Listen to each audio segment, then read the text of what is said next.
Hello, and welcome to the 2020 series presented by the New York Film Academy. The 2020 series are conversations with creative visionaries about craft, creativity, and collaboration. We're going to have 20 minutes of shop talk and then have 20 minutes for you guys, the global audience, to write questions, and we will try to answer them. I'm Liz Hinlein, director and creative director at New York Film Academy, and I am so thrilled to present an exceptional director who is brilliant, talented, and a DGA sister, Valerie Weiss. Hello, Valerie. Yay, we made it. Hey, Liz. Hi, how are you? I'm great. You know, it's always such a relief when like amazing directors show up. I'm like, thank God. I know, I love that. DGA sister. Exactly. So I want to jump right into it. There's an exceptional scene you shared with me from Outer Banks, which I just thought had such craft and such excellence, and like this performance, which was just knocked me out. And I would love to do like a mini masterclass. Let's play the clip and then go through how you staged it, because I also felt that you had really strong choices and very simple but elegant choices with your camera angles and the lighting and stuff like that. So let's watch that. And then I would love to just hear you read the script and go from there and how you sort of put that together. Great. Okay, Zach, let's hit it, please.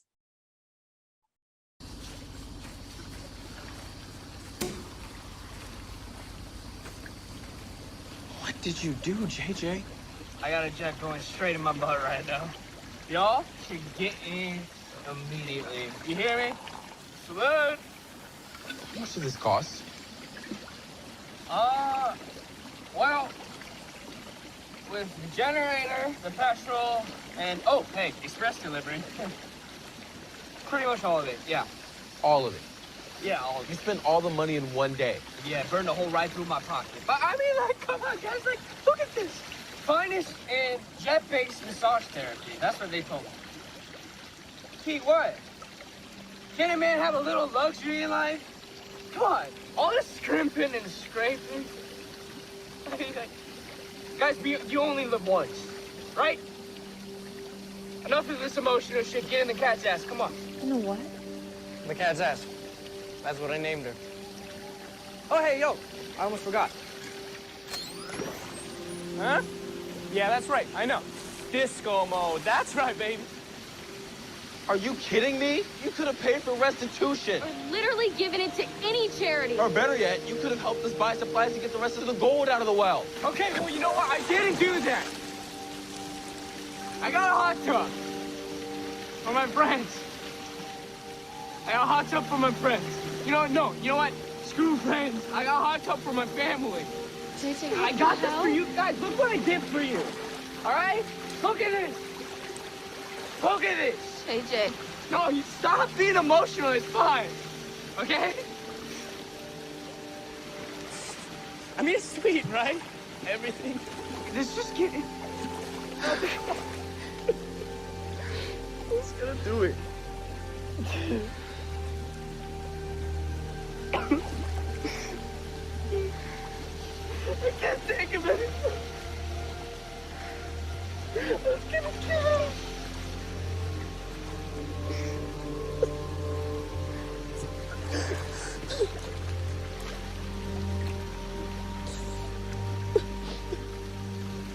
I just want to do the right thing. Oh, so incredible. Really masterful. So Thank you. Thank you. I love that scene. It's one of my favorite scenes I've ever done. okay, so you have the script and go from there. Sure. So this is from season 1 of Outer Banks. It's the first episode I directed for that show. I've now done episodes in all 3 seasons. It's a show I love. I love it so much. I love the story. I love the look of the show. The cast is phenomenal, as you could see from that scene. And so a little setup is in this episode, JJ, the blonde boy in the hot tub, he has just gone to see his dad in a previous scene, trying to make good on something he did wrong. He brings $25,000 that he stole from a drug dealer in order to pay for something he did. Anyway, that's backstory. And in that scene with his dad, becomes really proud, and his dad, who's just such a low life, drug user, he's actually sober in the moment, but he ends up wanting to take the money from JJ, and he beats the shit out of his son, and literally, like, it looks like he will kill his son. He's strangling him in that scene, and JJ sees for the first time in his dad's eyes that he actually hates his son. And so things flip in that scene, and JJ has an opportunity to potentially kill his dad, and he doesn't. And so that's where we're coming from. And so then he takes this money and he buys his hot tub, and his friends find them. So in approaching this scene, there was so much I wanted to do. I mean, JJ's obviously drowning his sorrows, literally, with alcohol in the hot tub and spending. And so when I staged the fight scene, I made it clear to my actors and the stunt coordinator and makeup that I only wanted his stomach to be punched, because I knew I wanted to do this reveal that he would stand up and then his friends would see how bad it is. So I was like, no punching of his face. Everything should be, below the waist. And so, because I wanted this shift of his friends being like, freaking JJ, you're being so irresponsible again. You spent our money on this hot tub. And then only when JJ stands up do they realize just how bad it is. And then they have self-reflection of, oh my God, what bad friends we are, that we're not seeing the pain our friend has. And so it was very complicated in terms of this feedback loop of people who love each other missing what their friends need most. So that was a big decision about where the bruises were, the moment in the scene where he stands up. The other decision I made in prep was I knew I wanted Kiara to get Madison Bailey to get into the hot tub with him, which I thought was such a strong thing, that she was like, I'm right. There's no space between us. Now that I understand your pain, like, let me get as close to you as possible. And so I needed to talk to costumes. We shoot so fast on this show. There's never time. So it's like, what can I have that's quick drying? Let her know she's going to get in, let the sound department know her mic is going to get wet. And so we had to prep all that. And Maddie Bailey she's amazing. They all are. She was just like, no problem. I'm going to wear this. It dries fast. You'll never see it. Like, it's just such a great collaborative effort with the cast and crew on that show. So we get what we want and we get it fast. So anyway, those were two big decisions. And then, so fun to see it, like the beat shifts and, when he turns on the disco ball, and there's humor, but it's grounded. And anyway, that's sort of the decision making that went into it. And then on the day, just Rudy Pankow, who plays JJ, is just such a fabulous actor, and we have such a good relationship. He's so trusting. I knew some things about him personally, and we just talked and whispered, and he got to a place we really wanted him to. And I also insisted we shoot the fight scene before this, so he could draw on that by the time we got to this emotionally. Amazing. And so then how many takes did you do on JJ with that upset performance? I mean, it's hard to say. I think now we shoot with 3 cameras always. I don't know if we had 2 or 3 cameras, and honestly, I think I must have started his direction. I know I did, because I ended with the other 2. I don't know. It's like 3 years ago, but we just did it. And what's nice on that show is, like, everyone's fine not to cut. And I really like working that way. So just going again, running in, whispering something, shifting something. So it's very doc style how we do the show. It's like a show called Friday Night Lights. So can't even tell you takes. We just kept doing it. Because he really got to such a beautiful, it felt so authentic, and it really, felt grounded, and we could see the liftoff through the writing. It really, elevated the writing in a lot of ways. And also, what I really love is it seems like a lot of your stuff that I've looked at has such a lush production design, like the foreground lighting elements, and then the lights that change, and the little boats and the thing. So how did you sort of, was that planned out? Where did the Yeah, there was creativity a come lot of talk about it. I mean, we had a meeting, a production design meeting about what this hot tub would look like, it had to be state of the art and do fun things and, how much we would have, because the tone was so delicate. If you're too absurd and crazy, then you undermine the drama. And so it really was like on the day pulling out, like we probably had 5 times as many flamingos, like pulling stuff out. And even in the edit, like being careful as the scene progressed, getting tighter and not showing all the party elements. And, one of the shots, and watching it again, I love that foreground element of the water going by, because it's almost like a barrier, because that's when he's taken off his glasses and he's just like let go in a vulnerable way in front of his friends. And I love that we have the water between him and them. So it was just nice to have all those things to play with, but definitely a conversation, in prep with my DP and my gaffer and, what this all would look like. 100%. And with something like that, with your, say, blocking, is this something that you sketch out beforehand? Do you find it on the day, or how do you? Yeah, I definitely have an idea. Like I see it in my head, in terms of how a scene starts and the key moments. But, I acted for a long time before I started directing. And so I kind of feel it when I read a script. I just intuitively know where the beat shifts are. And then I will sort of, if it's a set we own, I'll walk through it myself or with my AD or, whoever I can, and kind of act it out and feel what would feel natural to me, knowing, the actor might have a different idea, but I want to at least have a starting point of like what I feel like I would do. And usually I think we're very aligned, me and the actors. And it's so good to do that, because otherwise you get in there. I remember I did a scene on The Resident, and there was all this business. I think he had to stand up and get his coat and kiss her or hug her. Like there was all this stuff. And luckily I went to the set and I did it. And I found all the parts where he might bump, because he's like, wait, how am I supposed to? I was like, because you're going to do this on this line if you like that. So I think it's really important to do that. My process is to go through that blocking first before I even think about the camera angles, and at least have a sense of what it feels like before, rehearsing with the actors.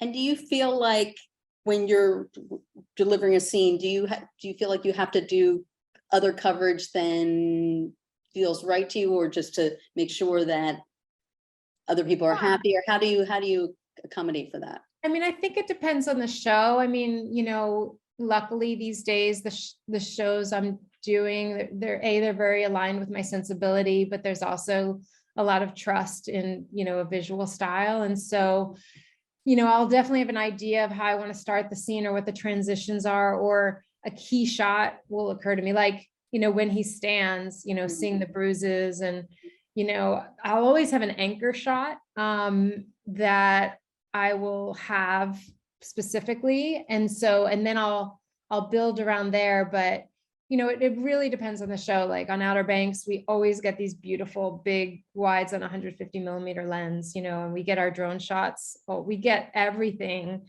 and we have lots of choices in the edit, but there's definitely like specific moments that I don't want to say they're not overly composed, because our show doesn't feel like that. It's really always should feel found. But, definitely thinking about where do I want to be watching this from as a viewer. Right. So you're setting it up for the edit. So when you're working with the cinematographer, what's your favorite way? Like a new cinematographer you haven't worked with before, how do you approach that? Get drinks before we start. Like get to know. I find the most valuable part is like to have a relationship before we start, just to know each other, so you can feel. I really like to collaborate with my DPs, and I really like them very, very, very much. I feel like we're the parents on the set. And so it's like, that's the person I want to be caucusing with about, is this working? What do you think? And so, definitely building that closeness even before we get into the work.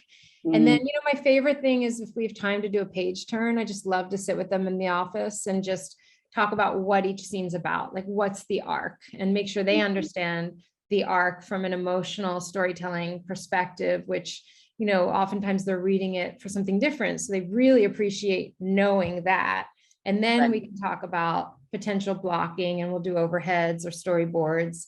And in doing that, often we'll come up with a theme. Like I just worked with one of my favorite DPs, Benji Bakshi, who I've done 3 episodes of 3 different shows now with, which is so unusual. And we just did Star Trek Strange New Worlds, and it's so fun because we already have a relationship, and we would talk about like visual themes for each character. Like when a character, this particular character in this show should always be advancing because they're the one. So every shot we want to have them walking to camera or pulling them, or, we'll come up with rules that, and then we'll find where to use them based on what's happening in the script. So, when there's time, I love to be able to do all of that and then stick to that on set. I love that. That's, these are all such great thoughts and background to that. My other question is because I was looking at your Instagram, snooping your Instagram, and so you have all these great photos with everyone, like, different actors smiling and laughing, smiling and laughing and smiling. I was thinking, okay, how do you walk onto a set, say like, maybe with like even a Susan Sarandon, which you did at Monarch with, and start that relationship quickly? Do you have a path that you follow? If there's an opportunity to meet them before, something that's nice that a good producing director or a showrunner will do is, when you're prepping, take you to set and introduce you to everybody. And at that point, I like to have something specific and personal to say to them. And I'll always, say, hey, if you want to get coffee, I know this is a big episode for you. Would you like to meet up and talk about it? Or if you have any questions, here's my number, just to create a little conversation. Something they did on Star Trek that I hadn't seen before that I think is brilliant. I think every show should start to incorporate this, is they actually set 20-minute meetings for me with every single cast member, no matter how big their role was. And it was awesome because even if they didn't have a lot to do, we could find what their role was. And then, or I can use that time to say, how do you like to work? What kind of direction do you like? Do you like notes on the first take or not till the 4th take? What's your style? And so by the time we're shooting, it's just like, you're so comfortable with each other and there's so much trust. So, if I have my own show, or if I'm a producing director, I would start to institute that. I think it's a great idea. That's amazing, especially for the talent that has had so many directors come through. Yeah, because they have to build trust. I mean, because they're also trying to protect themselves. They don't know anything about how you are with actors, if your notes are going to be good, or if they're going to have to be directing themselves. And so for them to like feel that out in advance, and if they think you're a good actor director and they can relax into the episode, knowing that before day one, oh my God, it's such a gift. And do you usually go approach and say how many, when do you like to receive your notes? Is that part of your? Yeah, I mean, I'll either do it in advance, like we talked about, or sometimes like first day of shooting, right after rehearsal, I'll say, hey, just tell me, like, I can work any way. How do you like to work? And a lot of times they'll say, give me 3 swings at it before you say anything, or I love notes, give me feedback. And just that little bit is so good, because the last thing, I don't want to bump up against anyone's process. I really can work anyway. And so I want to be the flexible one so they can do their best work. And I don't want them having, a story in their head of like, shit, like she's noting me to death, or I'm not getting anything from her. They don't need to worry about that.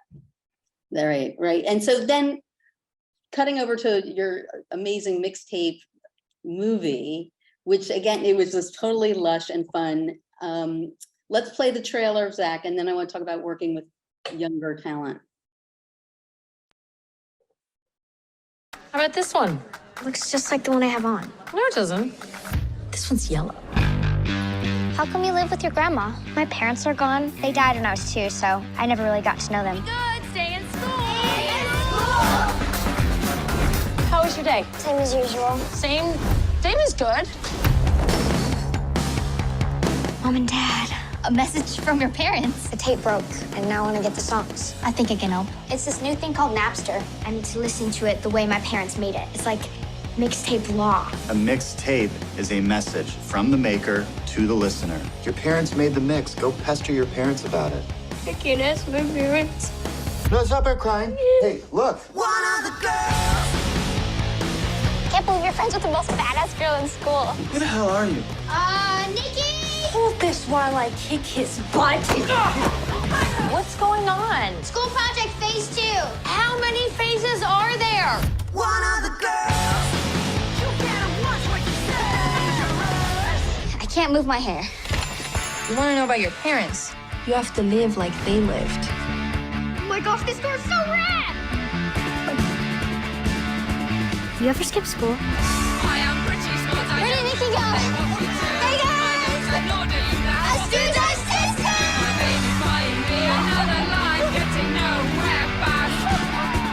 Should we dance? No.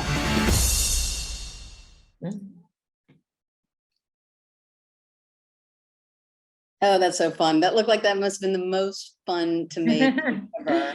It was a lot of fun. Great cast. They were so lovely. So much fun. And were you able to cast that? Oh yeah. That was Yeah. your- Mhm. And did it take a while to find the build? To find the To cast. find just everyone, that clicked together. Yeah, it was tricky because that age 12, they change. I have 2 daughters, so I know this well. Like a month, 6 months is like totally can change, how old they seem. And we shot this right before we started prepping right before the pandemic, and then we got shut down 5 weeks before we were supposed to shoot.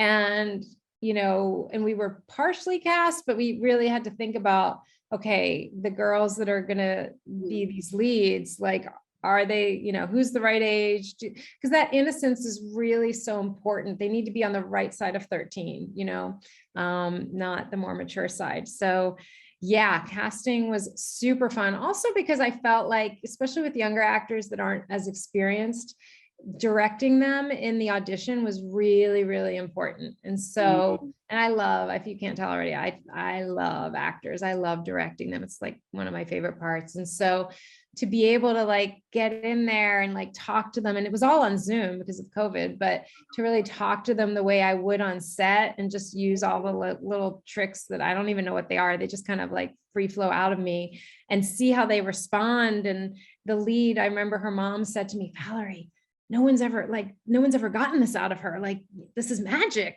And I was like, yeah, I don't know, but I'm glad she's responsive. And it was just great to be able to get to try that out before, casting her. And they were just fabulous. I love those girls.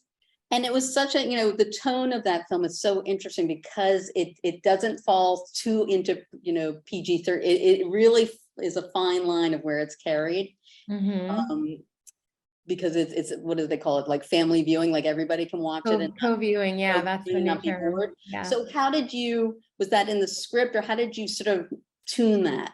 It was super important to me. I remember I did a general with Nikita Maddox at Netflix way before this project even came up. And we were talking about co-viewing, and I was like, that's super important to me because I grew up with so many movies that I could watch with my parents, like 80s movies were like just perfect for that. And even if they were raunchy, there was a sweetness to them. And I loved like Beverly Hills Cop and movies that were but there was a sweetness and they were gritty. And so I really wanted to make a movie like that where my kids wouldn't be on other screens. We'd all be watching together and I wouldn't be bored. I mean, so much of family content in the last couple decades and like, just very hard for me to watch. They're just watered down. Yeah. So watered down. And I love that this movie was about something real. It was about grief, but it was fun. And as a kid, you only like understand a fraction of the real world. And so you can be faced with real problems, but still be kind of happy and sunny. I see it with my own kids, like how they went through the pandemic, where what bummed them out, but also what they had no awareness of. And so I really wanted to capture that mindset. And I love that it had punk rock because we could be grittier and but still have a sweetness and optimism to it. But it's funny, you must have, so was it music that you knew really well and you're playing it and they're for these kids are like, wow, I've never heard that, like in the band. Yeah. Be? Although, the whole premise of it is that these punk rock songs are pretty obscure, which is why it's hard for them to find it. So there were a lot of them on that mixtape I've never heard of, like The Quick and, and the Linda. So it's really fun to discover new music too. and the production design was just ridiculous. Like, yeah, Max is Max Orgel's our production designer. He's fabulous, so great, and he comes from the punk rock world, and he works with Michel Gondry, and he's just super clever. There's a couple questions here. I'm going to jump in. Scott asks, what is the best advice? I'm going to paraphrase it. What's the best advice that someone has given you as you've been coming up in your journey? If you, or any, you know, it came really early, actually, with a tiny film I made in Boston when I was still a scientist. My cinematographer, Rafi Landau, said to me, and I called him later after I'd moved out here and I was doing my AFI DWW project, and I wanted to take a big risk with the location I was using. I was doing a sci-fi film, and I wanted to set the neighborhood as a storage complex because I was making a statement about commodifying humans. And I was like, is that too weird? Like, is it, you know, is it gonna work, or is it gonna be a big fail? And he said, you know, Valerie, you have to make your own mistakes. If you make someone else's mistake, like someone else's idea, and it doesn't work, you'll never know. You won't learn a thing from that. But if you have a strong intuition, just do it. And either it works, or if it doesn't, you learn something. But the other way, you get nothing out of it. And it was so helpful because you're constantly faced with such a high stakes business where you do need to rely on what you really want and think, but you don't want to mess it up. So 100%. I always remember that. And I'm like, okay, yes, just first idea, best idea, do it. So when you're, unlike with a film, when you're getting into a series that you're not, let's say, the pilot director on, how are you looking? Do you look for a place to shine? Like, how do you make yours? Mm-hmm. Yeah, you know, I mean, there's a great phrase I heard my friend Steph Green say when I was getting into episodic, emulate and elevate. I'm not sure if that's originally hers or if she's heard it from somebody else, but I think that's the idea, is like, you have to capture the style of the show, right? I mean, you're hired to make that show and viewers want that show. But in terms of, as a director, our job is to really understand the story and the script and tell it honestly. So if you have an idea, you know, you have to execute that because that's the best way to tell it. Now, tell it within the language of the show, or if it's going to be an aberration, then make it a conscious choice to go that way.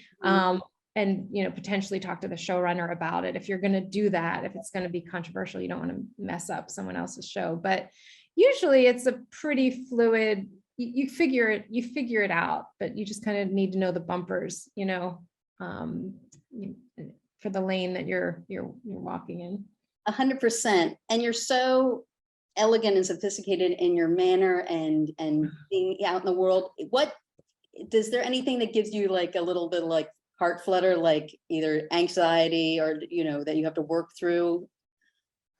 I mean, I think science helped me see all of the skills, you know, and tasks that I have to do as a director is the same. Like it's all procedure at some level, like it's creativity and it's ideas and it's instinct. But then when you execute, whether it's your shot list or working with actors or, you know, storyboarding, like it's still a task. And so I've had to break down so many tasks to be a scientist that there's no task that's intimidating. The flutter, I think I feel, is that very first day of shooting before the first rehearsal. I definitely get a little like, oh shit, because it's the first time you're on stage, right? Like everybody's waiting and watching. You have no idea how the cast is going to receive you, and you have to think on your feet. So there's always a little bit of, how's this going to go? But once you do that, the rest is fine. Once you jump in the water. Yeah. Good. And so now, are you combining your interest of science and storytelling, or where are you going? What's your vision of your next things? Yeah. It's a good question. I do have some projects that touch on science, either, you know, just about the global warming and the world we're living in and big data. I have some things related to that. Or mental illness. I I made a movie called A Light Beneath Their Feet about mental illness. So I love sort of delving into that from a character study perspective. But yeah, nothing super, super sciencey, although I'm always looking for that great script that is, but developing a bunch of television shows right now that I'm super excited about. That's really exciting. And how does it feel now that you've read so many scripts to be actually developing on that end? Amazing. It's amazing, especially with writers that I love. I mean, material that I'm passionate about with writers that I love collaborating with. I mean, that's the dream. No, it's so interesting when you get on with a writer, another creative, and you can just literally talk creative, which is about an imaginary world that's not existent for a few hours. You're like, you're so into it. And it's so, it's such a gift of being an artist in a way. And what's like one of your lessons that you try to take with you onto set?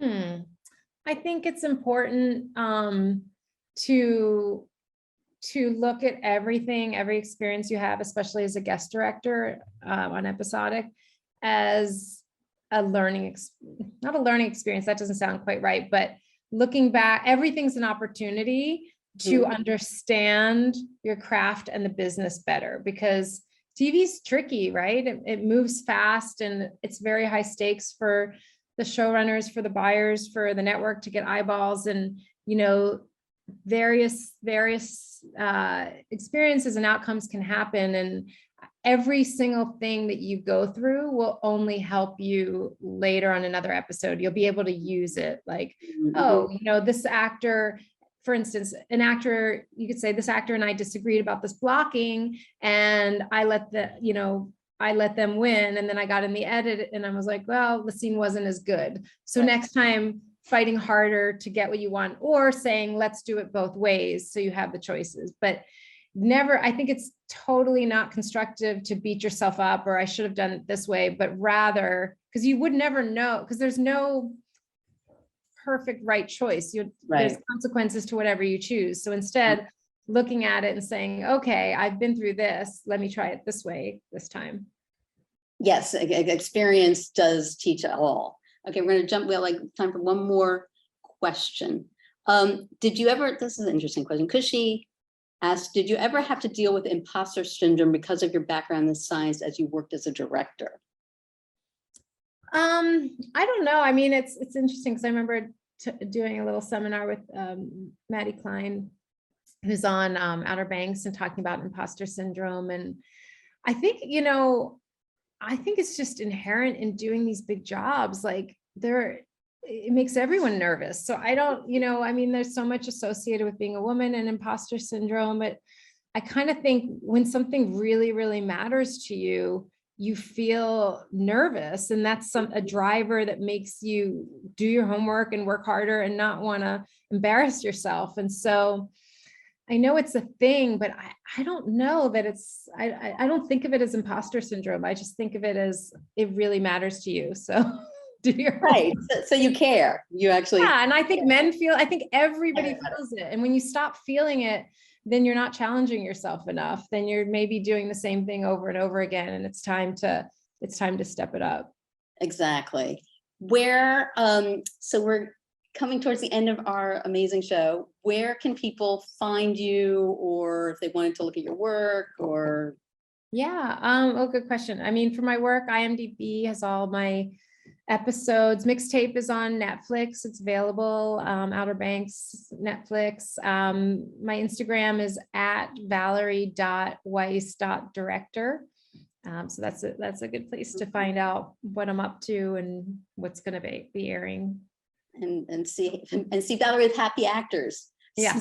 I love my actors. Love them. Exactly. Well, this has been so amazing, Val. I so appreciate you taking the time. It's awesome. Honored to be asked. It was great. And I think somebody asked a question about good books, and shout out to you and the New York Film Academy for having Dan Adius, because his seminar was amazing, and his book, oh my God, I highly recommend it, especially for people who've been doing it for a while, because there's all this nuance in the job that you sort of don't even think about till you've done a few episodes. And he's so open and candid about his experiences. I think it's such a great read.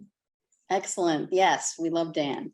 Okay, so thank you so much. This has been awesome. And thank you, audience, and thank you, New York Film Academy, for presenting the 2020.